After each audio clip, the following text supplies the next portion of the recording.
Labą dieną, draugai ir ponai. 2025 m. lapkritį ir gruodį sukako lygiai 20 metų nuo to, kai Lietuvos slaptosios tarnybos pradėjo itin intensyvų manęs neteisėtą terorizavimą. Visų pirma, tai Valstybės saugumo departamentas. Šiaip sekimas nustatytas man nuo 1992 metų gegužės. Ta padarė tuometinis saugumo viršininkas Balys Gajauskas. Taip jis padarė po to, kai aš tą gegužį nunešiau savo analitinę apžvalgą į Britų ambasados Vilniuje priimamąjį. Toje apžvalgoje, kaip ir vėliau, aš komentavau daugiausia Rusijos įvykius, kadangi vakarų politikai ir sovietologai niekados nesugeba visiškai adekvačiai suvokti Rusijos politikų elgesį ir tenykščius įvykius. Taip pat komentavau ir Lietuvos, ir pasaulio įvykius, jeigu laikiau, kad tai yra itin svarbu. Pavyzdžiui, aš aiškinau 3 Tėvynės sąjungos su profesoriumi Vytautu Landsbergiu priešakyje 3 mėginimus padaryti valstybės perversmą Lietuvoje autoritarinį.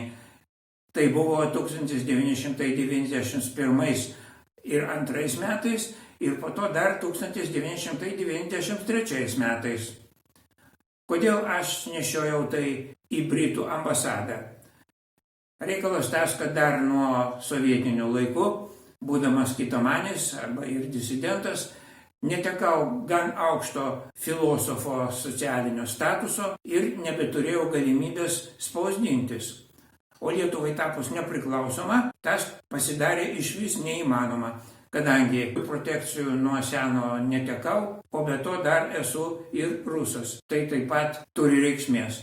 Todėl, jeigu negalėjau viešinti savo nuomonės, o kodėl aš neturiu teisės jas turėti ir viešinti, tai ir vaikščiau į Britų ambasadą.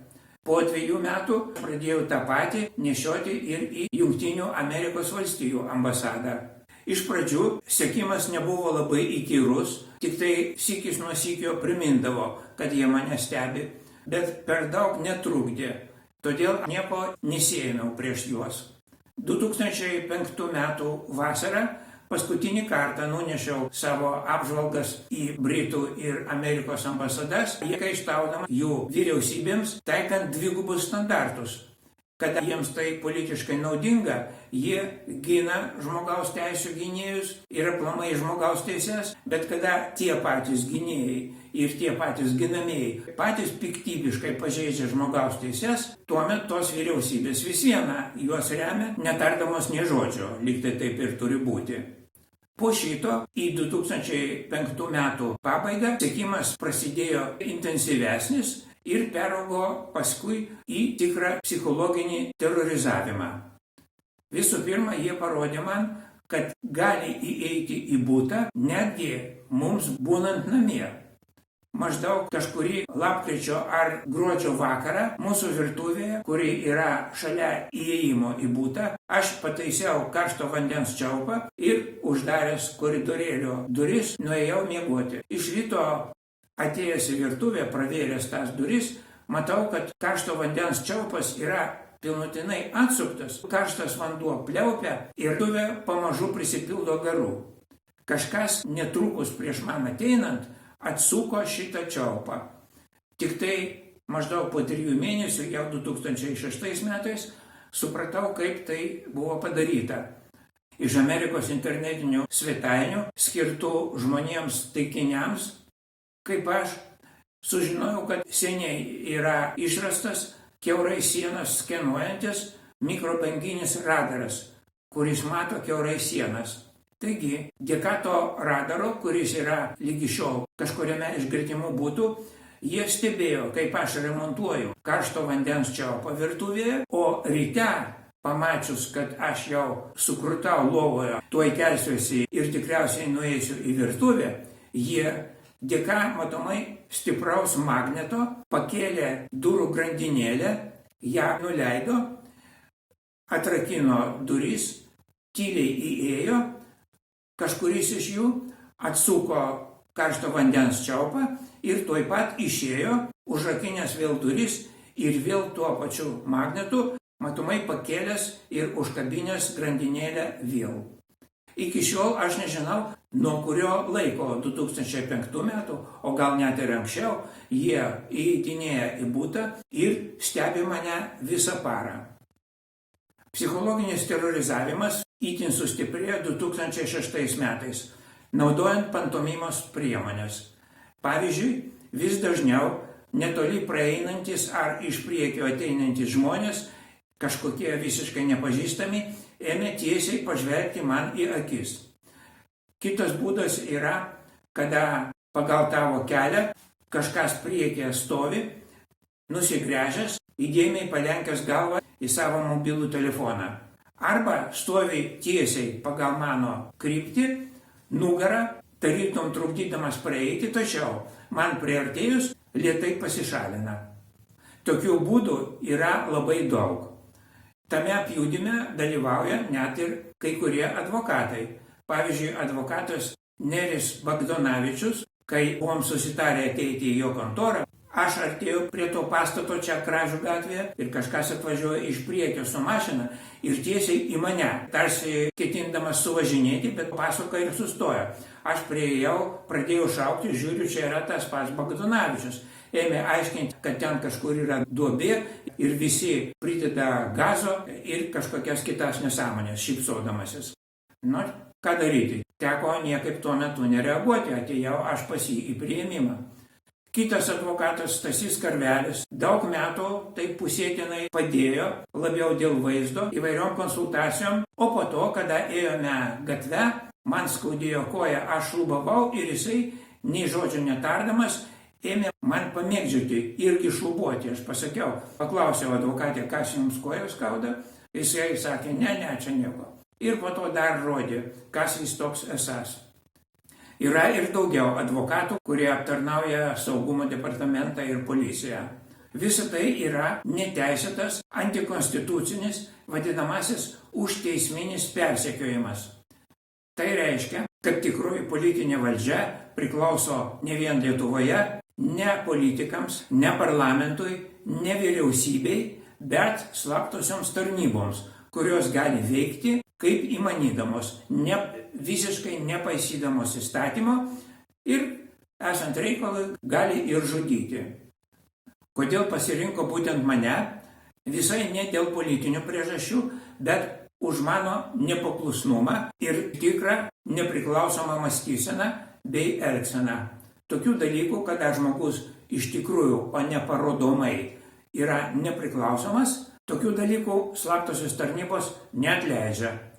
Juolab, kaip tos slaptosios tarnybos žino, jog žmogus jų nebijo, o niekina ir neapkenčia. Bet patraukti mane legaliai, teisminėn atsakomybėn, nėra už ką, o leisti man visuomeniškai reikštis, jie negali to leisti, kadangi tai būtų per daug negeras pavyzdys kitiems piliečiams. Štai todėl jie pasirinko tokį niekšišką kelią. Kaip minėjau, turi reikšmės ir tai, kad esu rusas. Lietuvio tokioj padėty įsivaizduoti praktiškai neįmanoma, jau vien dėl to, kad atsirastų jo rėmėjų, galbūt net gynėjų, bet susitvarkau pats vienas. Štai nurodau nusikaltėlius.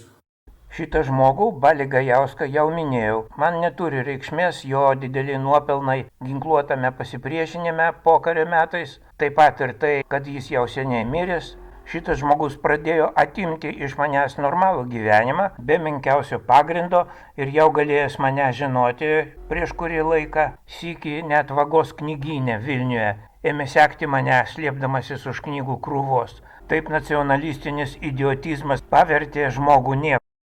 Juozas Mureika, buvęs visi instituto filosofijos katedros vedėjas, mano filosofinis viršininkas, estetikos profesorius, buvęs KGB leitenantas, 1977 metais sudalyvavo atimant iš manęs dėl politinių sumetimų teisę dirbti pagal specialybę. O nepriklausomoje Lietuvoje drauge su kitais KGB ir milicijos operatyvininkais bei agentais sėkmingai persiverbavo į naują miliciją ir saugumą ir neabejotinai patarinėjo, kaip iš naujo organizuoti manęs persekiojimą. kadangi pažįsta mane nuo 1973 metų. Ir pats sudalyvavo mažiausiai vienoje sekimo operacijoje šalia mano namų 2006 metų sausio 25 dieną.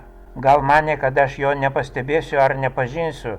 Stebėtinai dviveidis niek. Valdas Adamkus. Šitas ponas konstitucijos gal nepažeidinėjo, bet būdamas prezidentu 2006 metų vasario 16 dieną apdovanojo mane kartu su kitais Lietuvos nepriklausomybės medaliu. Ceremonijos metu aš tyliai pasakiau prezidentui, kad mane neteisėtai persekioja saugumas. Adamkus kilstelėjo antakius, bet tarė, gerai, aš pažiūrėsiu. Bet nieko nepadarė. Todėl metų pabaigoje aš tą medalį grąžinau prezidento administracijai. Jeigu šalies prezidentas mane apdovanoja, vadinasi, aš esu jo žmogus ir jisai turėtų mane apginti nuo savo paties vadovaujamo saugumo organų. Bet aš dabar manau, kad Adamkus net ir apdovanodamas mane jau žinojo mano padėtį. Vadinasi, aš turėjau paskui vaikščioti kartu ir apdovanotas, ir apspjaudamas. Argi čia iš prezidento pagarba savo pareigybei, savo teikiamiems apdovanojimams, savo valstybei pagaliau. Šiuo atveju nieko jis negerbė, kadangi kam jam ginti rusą, vardan tokio svarbaus tikslo, bet kokią garbę paaukos nacionalistinis Egidijus Kūris.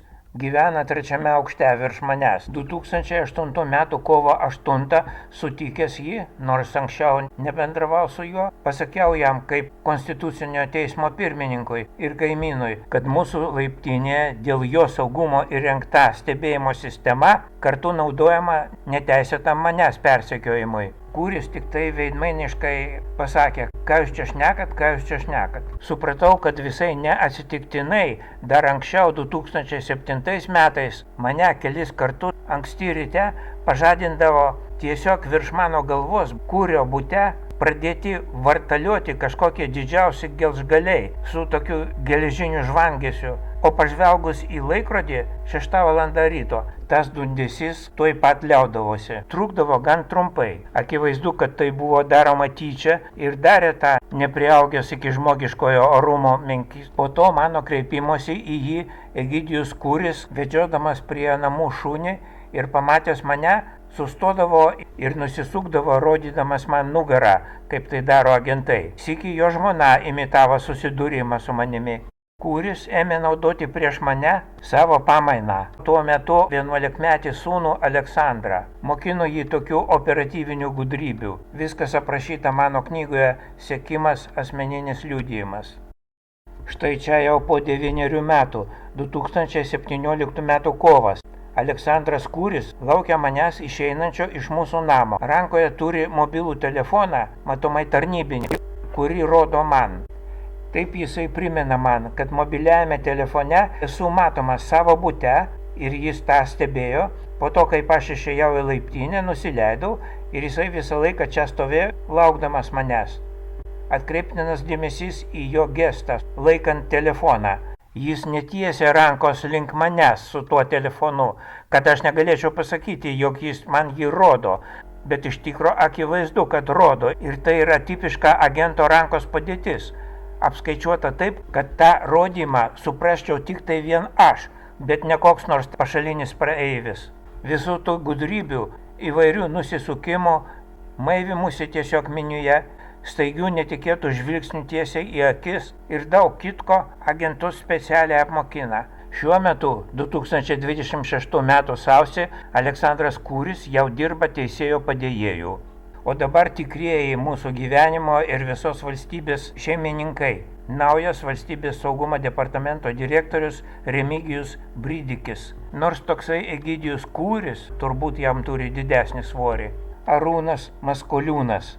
Lietuvos kriminalinės policijos biuro, ko gero pagrindinio VSD įrankio viršininkas. Mindaugas Mažonas. Naujas antrojo operatyvinių tarnybų departamento prie Krašto apsaugos ministerijos viršininkas. Policijos generalinis komisaras Arūnas Paulavičius. Ir visų kitų slaptųjų tarnybų vadovai. Arba, tariant kitaip, politiniai banditai. Ir dabar norėtųsi visų tų niekšų paklausti. Per 20 manęs terorizavimo metų ar daug pasiekėte? Nieko nepasiekėte. ir nepasieksite.